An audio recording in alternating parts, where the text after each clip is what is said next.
morning, everyone. Welcome to POWER, Professional Organization of Women of Excellence Recognized. I'm your host, and my name is Tonya DeCosimo. Today, I am beyond thrilled to interview one of America's leading ladies and one of my personal idols. As a teenager, I was her waitress at Swenson's Ice Cream Parlor in Manhasset, where she came in one day wearing diaper shorts, and I knew I had to go out and buy a pair. This amazing woman doesn't know, but she has influenced me throughout my life, and I have followed her career for over 30 years. She is an American actress, television host, author, and entrepreneur. She is best known for playing Erica Kane on the ABC daytime drama All My Children for over 40 years. She has appeared in a number of television shows and movies, including Young Doctors in Love, Anastasia, Hot in Cleveland, Devious Maids, which was my favorite. She also hosted Saturday Night Live and played the title role of Annie Oakley in the revival of the musical Annie, Get Your Gun. And she's been on Dancing with the Stars, where she was incredible. And she's considered a Pilates legend in the fitness world. Welcome, Emmy Award winner and recipient of a star on the Hollywood Walk of Fame, the one and only, the sensational Susan Lucci. How are you today? Welcome. Oh, my goodness. Thank you so much. What a beautiful introduction. My goodness, thank you. You have done beyond your homework, and thank you very much. And I just have to ask you, did I really have on diaper shorts? You did. You walked in your beautiful, petite little figure, and you walked in. Do you remember the diaper shorts? Yes, they were a flash. I mean, it's just a flash of my memory. They didn't last long. They don't didn't. think it was probably anybody's best look, but I guess I tried it. You came in, and I remember saying to one of the other waitresses, I go, what kind of shorts is she wearing? And she said, I think they're called diaper shorts. I'm like, oh, my God, I need a pair. So very funny. Very funny. But what a beautiful introduction. Thank you. I mean, I'm out of breath because you've done so much, and we could just go on for hours. But I'm just going to start here. So Sure. What made you want to become an actress?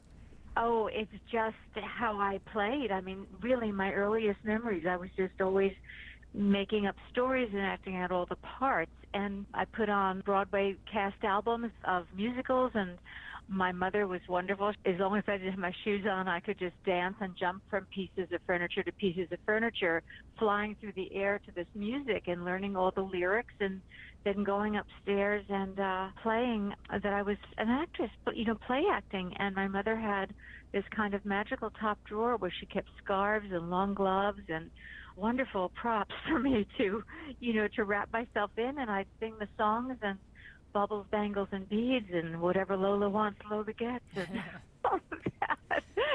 I just always wanted to be an actress. And when I did go, I was very shy, so I played a lot in the house by myself, singing and dancing and listening to, Broadway cast albums and making up stories.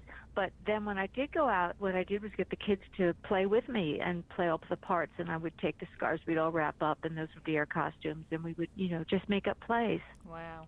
Now, who was your mentor? I mean, was your mom your mentor? One of them, yes. My mother and my grandmother, I mean, they were not in the business. Nobody in my family was in the business, except that my grandmother was a wonderful piano player, but wonderful. I know that the first time I ever heard Gershwin, any wonderful music, was my grandmother playing on the piano. She lived with us until she died when I was 11. But they were mentors as, role models for me to grow up to as a woman. My grandmother was very jolly and was the first one up in the morning, the last one to bed at night, and really just the best. And my mother, she'd really talk straight to me, and she knew about fashion, and she looked always so beautiful, not stuffy and not crazy highbrow. She was a very smart shopper too, but she just had beautiful taste, and she and my grandmother taught me a lot about how clothes should be quality and themes should match and patterns should match and so on and so forth.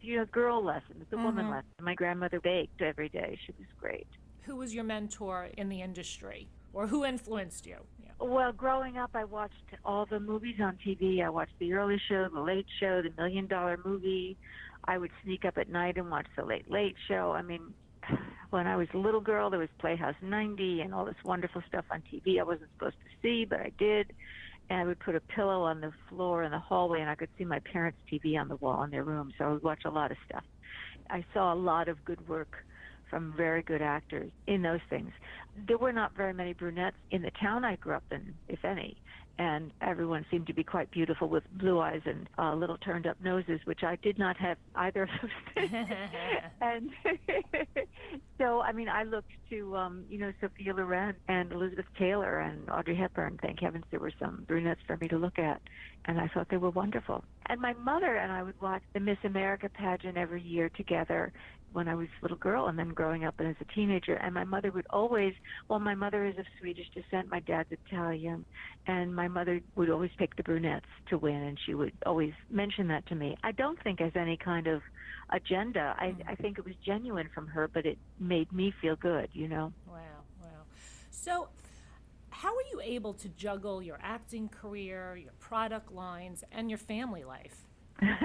This is the challenge, and I think that any woman who is wearing all these hats, and I think most of us are wearing a lot of hats these days, doing, whatever your career is, and you're running a family, your children, of course, come first, and want to be there for your husband, and it's a balancing act. I mean, it takes a lot of energy, and you know what I think? I think it takes a lot of determination. I think wanting to do it and wanting to do it well is what it's about. Absolutely. Because truly, at the end of the day, you can go on, you shouldn't, but you do. You go on 4 hours of sleep, 3 hours of sleep. You just do because you want to. Yeah, you do what you have to do. You want to get it done. Yeah, exactly. And you don't want your children to suffer for your choices of career. You want to be there for them, and you just make it work. Absolutely. You just do it. As you said, you do what you have to do.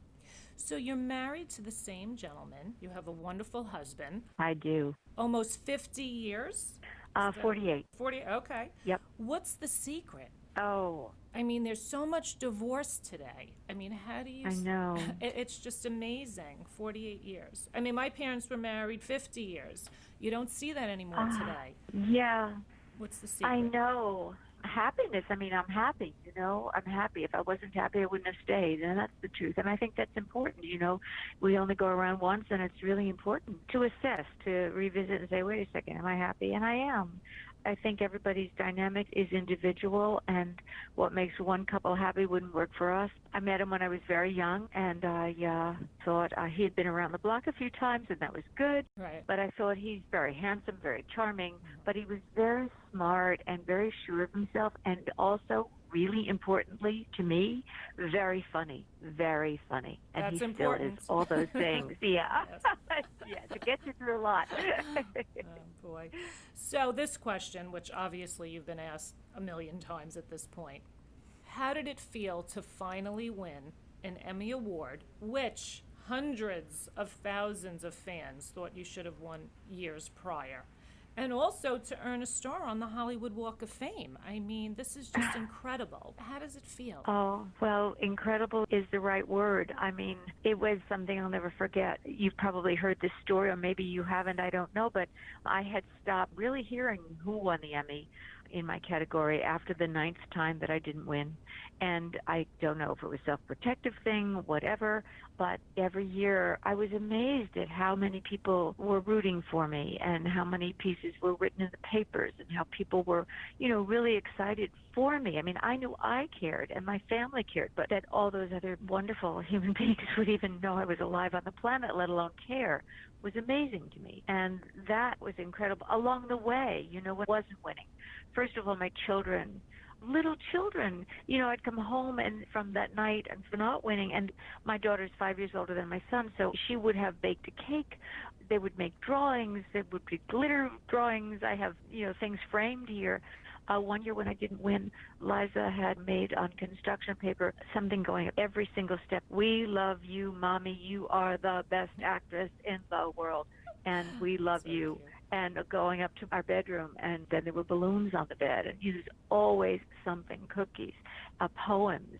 I have these treasures from my children of the times I didn't win. So in my speech when I said I wasn't meant to win until now, boy, is that the truth, because the gift I had from my children is something I will never forget as long as I live. In terms of that moment when they said my name, as I told you, I didn't really hear it because I don't know. And then I was afraid after a while I might just go up, thinking Of course, I watched it. I was crying. I mean, obviously, hundreds of thousands of people were crying because we couldn't wait for you to win. You know that somebody deserves something, and they have to wait so long. But timing is everything. Yes, it is. Sometimes it makes us a better person to wait to get something like that. Not that I'll ever get anything like that. It can, and it was a very sweet moment indeed. And I mean, my God, when I knew it was me, Rosie O'Donnell reached over and took my evening bag, as she said she was going to. When I got there, she said, "I'll take your bag when you go up." I said, "Rosie, I'm not going up. It's really nice of you. Thank you. History taught me I'm not going up, but I'm hopeful, but we'll see." So then when she took my bag and my husband picked me up by my arm, you probably saw then, you watched, I whispered in his ear, "Are you sure?" And he said, "Yes." And when I got up on stage, the night before, I mean, I no longer let myself really even think that I win. But the night before, lying in bed, I thought, gosh, if I do win, because it was a particularly wonderful year in terms of the storytelling and all of that. And it was the year that my little girl, Bianca, had anorexia, and it was the intervention and all of that. And it was beautifully written and beautifully directed and all of that. And so I thought, oh, everybody's saying this is my year, what if I win? There are so many people I need to thank. So just the night before, I thought, then I have to just think about this, and I put together a few words. But when I got up on stage and turned around, saw that audience on their feet, oh my God, the people, who worked just as hard as I did, we're all in the trenches together. Kelly Ripa in the front row and Oprah Winfrey in the wings jumping up and down. I mean, I honestly never felt like that before or since, but my knees, my legs went to like jello. I mean, I thought, oh my gosh, how can I even stand, let alone speak? And just thought, oh, you've got to compose yourself. You have so many people to thank. At this point, if you wait 19 years, you have a lot of people to thank. Well, it was just amazing, and I'm so happy for you. But with that being said, how do you remain so down to earth? I mean, with all your success, you're just so down to earth. Oh, thank you. I really have to say my parents, my grandmother, and then I had this wonderful head of our drama department at Marymount College in Tarrytown, where I was a drama major, who I remember he was saying to us as a class one day, I wish you all success, and if you make it, that's great, but don't ever lose touch with who you are and where you've come from and your humanity. Don't allow yourself to really get totally involved in all the trappings, that you'll get out of touch with human beings, and that will ruin you as a person and ruin your work.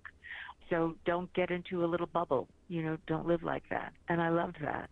Also, I think if you surround yourself with yes men, you can't learn anything. You can't grow, right. So all those good things. So when people think of Susan Lucci, they think talent, class, beauty, petite, tenacity, and success. So name one outstanding quality that you think people should know about you or that you want to be remembered by. Well, you just mentioned so many beautiful things. Oh, gosh. Authentic. I guess authentic. Perfect word. Absolutely. And if you had a hashtag, what would it be? Well, my hashtag is SL Active. Oh, it is SL Active. Okay. SL Active is my hashtag. My handle on Instagram is @TheRealSusanLucci, because crazy as it is, people take your name, and I'm @TheRealSusanLucci. And the hashtag is SL Active because of my work on QVC. I have this, what I adore, my go-to workout is on my Pilates Pro Chair, which gives you benefits of Pilates and at the same time cardio at the same time. So that I love. You get faster results, you get the whole body workout, and it saves you time and pieces of equipment. You just need the one. Love that. And what grew out of that, really fan-driven, is a line of activewear that I launched in April on QVC. And which I love. The hashtag SLX. Thank you. And I'm loving it too. And the quality is so wonderful. And that's what I keep hearing from people, that it looks so good, but it is also so good, that the quality is good. The pants don't dig in. The leggings don't ride down. They don't ride up. They don't bag out. All the things that we're looking for. So you could wear them on a plane too and get out and look fresh as a daisy. And I love that because we're all busy. and all active. But anyway, so Women's Wear Daily did actually 2 pieces and a fashion layout with me because of that. And just now I've done a couple pieces for Harper's Bazaar, one that is going to be online this month, where they came to our house. People wanted to know what I eat, and so we did 3 meals, breakfast, lunch, and my husband, thank God for everybody, is the one who cooked dinner. I did breakfast and lunch, but he's the one who did dinner, and that's all online this month coming up in Harper's Bazaar. And that's my next question. Do you cook? Do you have a personal chef? I have a personal chef who happens to be my husband. Oh, even better. There you go. The best. Yeah, I mean, all that, and he cooks too. That's great. Yeah. Actually, I did a layout with Harper's Bazaar that'll be out in their October issue, which is on the stands in September. It's a September-October issue. It's their big issue, and they've included me in that. I did a layout, actually, a bathing suit layout, so we shall see. Oh, I can't wait. I can't wait. Thank you. What else are you looking forward to accomplishing? I mean, is retirement on the horizon for you? Oh, my God, no, that's not even in my vocabulary. No, I love what I do, so I feel really lucky to get to do it. I will tell you that I miss doing a series. I had such a remarkable experience on All My Children, of course, and I was told that I would probably never find that ensemble, that anything. And I mean, I had Agnes Nixon. I was in her hands 99% of the time during the course of that, so I had this incredible writing, incredible character, company of actors, crew, the works, and I got unbelievably lucky to do Devious Maids after that, where Marc Cherry was writing, and the cast was spectacular. That was great. I loved it. Yeah. Oh, thank you. It was just, a joy, and that we had 4 seasons of that, so I miss that. I love that whole ensemble. I love cast, crew, production, directors, writers. I love it all. And I'm looking for that again. Another series is something I would love. But I also must tell you that I would love going back to Broadway in the right thing, because 8 shows a week. I mean, when I did Annie Get Your Gun, I loved Wednesdays and Saturdays because I got to do it twice. I mean, when the part's that good and when the ensemble is that good, it's a thrill. It's a thrill. So I have, been offered other things on Broadway. It just wasn't the right thing to commit to 8 shows a week, because your whole lifestyle changes too. You're eating dinner at 11 o'clock at night when you get out of the theater, which is fun. I love that.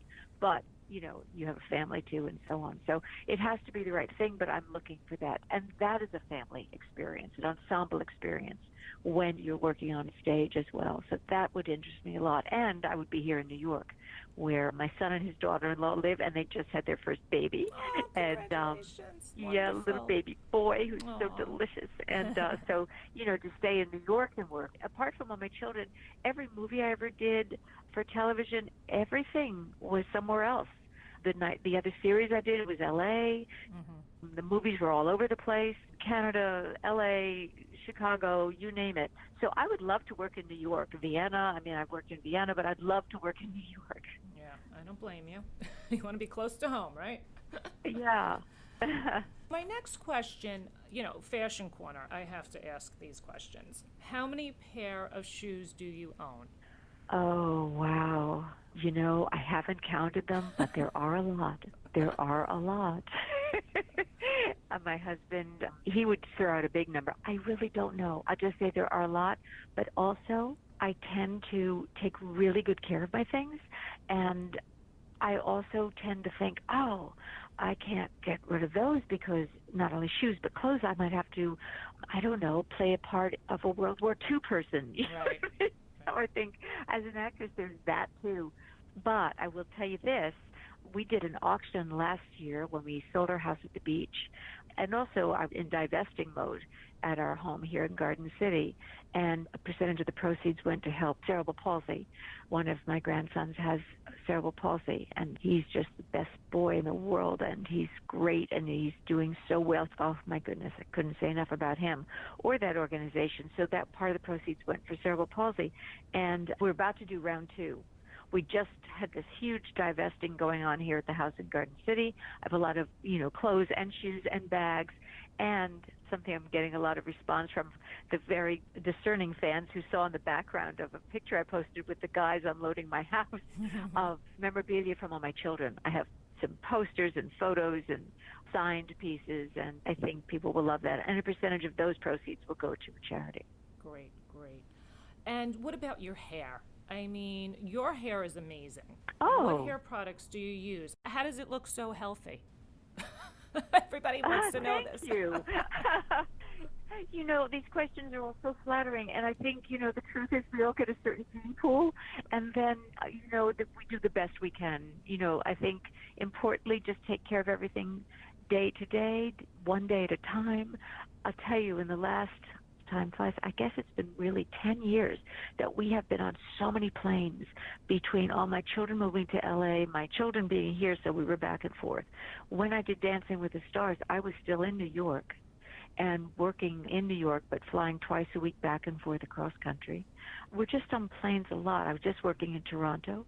There is a lot of that. And I thought, I bet my hair is going to take a beating. Let me think what I can do. So I started really using a product line that I find works for me, which is Kerastase. They don't know that I use it. This is not a paid anything. This is just me telling you the answer to the question. So I use the Kerastase products. I find them to be wonderful. And actually, the owner of the salon I go to in Westbury, actually, Salon Beyond, I'm going to give them the name out because they are so wonderful. They are wonderful. Everybody in New York stops and asks me, where do you get your hair colored and all this cut? I do some highlights in my hair. And it's right here. It's hometown and near my hometown. And they are so talented. So that's what I do. But also the owner of the salon told me about biotin. So I take a low dosage of biotin as a part of my vitamin regime. So do I. Yeah, you have to. Yeah, I think it really helps. Absolutely. And who's one of your favorite clothing designers? I know this is probably a tough one. Can you answer that one? I just, I like so many. Any in particular? Yeah, no, there are. I'm very petite, as you mentioned, and so, there are certain designers that fit me really well the minute I put them on. And so I tend to there are a number of them. Leger fits me very well, but, that's a certain look. Right. But I like Yves Saint Laurent, and I used to love Gucci. I'm not a print girl, and right now they're very heavily into print, so I'm not as much of a Gucci girl as I was. Dolce. I find things in unusual places. Michael Kors, I like very much. The designers that fit me well. I love Cushioning Ox. Love Cushioning Ox. Well, you always look amazing, you know that. You always look well put together and just, stunning, absolutely stunning. Thank you. Chanel, of course. Chanel, don't we all? Right. Absolutely. And this question, we're going to move away from the fashion for a minute. Okay. What do you feel are some of the biggest challenges that women face today? Not in terms of fashion, but just in terms of their lives? Yeah, absolutely. Well, I think it's a great time for women, and I'm very excited about being a woman in this time. I think that women are able to do anything they set their minds to do, and I think there's more acceptance. I think that the culture is changing. I think we're at a crossroads, for one thing, but I think women are empowered not just by the Me Too movement, but by successive generations being educated to know that the opportunities should be there for women as well as men. And finally, the world is catching. I went to New York in 1969, and I found out that women were not paid the same wages as men and for the same amount of work. And I think this is before I ever heard the word feminist. I love men, obviously, but in terms of equal pay for equal work, that's just common sense, isn't it? Yes. That's just right. And so it's taken a long time, but it seems that that's coming around now. And I think that's only right, as I said. So I'm really glad to see those things. And the other thing I'm really glad to see is that one of the last, seemed to me, prejudices that everyone just sort of accepted and went along with was ageism. And not just because I was growing older as the years went by, but I used to think, wow, that's just not right. I would hear people say, oh, aren't they quaint, aren't they cute, referring to older people. And I would think, well, do they even know who they're talking about? And older people are as individual as younger people, and I think that it's good for everybody to give up that prejudice and look ahead at some wonderful women who came ahead of us, who are still wonderful and working at the careers they love and looking good and keeping physically fit, and I think that's aspirational for young girls who were in their 20s. And the first way I became aware of this was from my son. The reason I wrote my book, I don't know, 6 years ago, I guess it is now, and I really was reluctant to write a book. But my son Andreas said to me, Mom, and he wasn't married at the time, he was just saying, Mom, all the girls I know, they all want to know, how did you do it? How do you do it? How do you do it, Mom? And they looked up to me, and I wasn't really realizing that. And I said, Andreas, but a book? I mean, I'm lucky I haven't had any drug issue. There hasn't been a scandal. I don't know. It's probably pretty boring for people to read a book if I write it. And he said, no, Mom, really, people want to know. And he encouraged me. So that was a male point of view, my son, and telling me that the young girls wanted to know. And then I began to realize that, yeah, these are different times. This is good, you know, and it will start to get rid of that prejudice, that ageism. And I think it is going away. I see women, they used to say, I guess in Europe, a woman of a certain age. I see now being the face of ad campaigns for cosmetics, as it should be, because, you know, let's face it, a 16-year-old has a different skin and maybe isn't the right one always to show the benefits of an anti-aging cream, you know. What do they say now? 70's the new 40? And it can be, you know, that's the thing. It really can be. And that's the point of my Pilates. It's about wellness, so that you have choices and you can have some control over your own life and how you want to live it and the ability to live it. I mean, God knows world's gone kind of mad, and so we don't always have control, but we have a little more control over our own bodies and minds. And there's also Botox, but we want to go the natural route. A little Botox here and there never hurt anybody. Well, I have that makes me happy. Good.